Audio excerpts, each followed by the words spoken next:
अस्सलाम वालेकुम नाज़रीन। तकरार ड्रामो सोप सीरियल जेका किस्त हाणे अचणी हुई उहा त पंहिंजे टाइम ते ईंदी, लेकिन जेको प्रोमो अचणो हुयो उहो बि कान आयो। छाजे करे न आयो इहा बि तव्हांखे अपडेट ॾींदासीं ऐं तव्हांखे इहो बि ॿुधाईंदासीं त अॻी किस्त में काफ़ी सारियूं ॻाल्हियूं तव्हां सां शेयर कंदासीं छा थियण वारो आहे।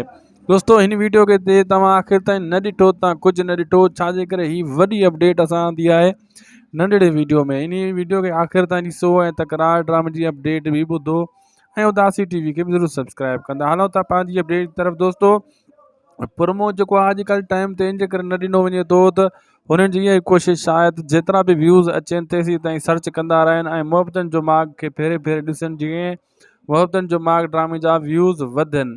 इहा ई वजह आहे त प्रोमो टाइम ते नाहे ॾिनो वेंदो। हाणे जेको प्रोमो अॼु अचणो हो 5 वॻे उहो दोस्तो जात राति जो देरि मदेरि ईंदो, या वरी सुबुह सां 10, 11, 12 वॻे, या सुभाणे शाम जो वरी 5 बजे ॾेई सघनि था।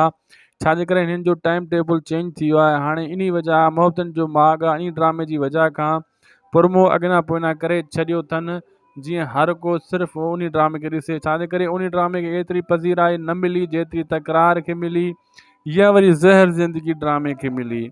हर माण्हू अञा ताईं ज़हर ज़िंदगी ड्रामे खे सर्च कंदो रहे थो पियो। त इन्हनि जी माण्हुनि जी इहा ई ख़्वाहिश हूंदी आहे त काश ज़हर ज़िंदगी सीज़न 2 हली पवे हा, या वरी उन खे अॻिते हलाइनि। माण्हुनि जी इहा ई ख़्वाहिश अञा ताईं हली रही आहे। छाजे करे ज़हर ज़िंदगी ड्रामे जहिड़ो ड्रामो वरी न थियो आहे, न थी सघंदो। अञा ताईं अहिड़ो को ड्रामो रिकॉर्ड नाहे थियो। उदासी टीवी यूट्यूब चैनल के दोस्तों ज़रूर सब्सक्राइब कंदा।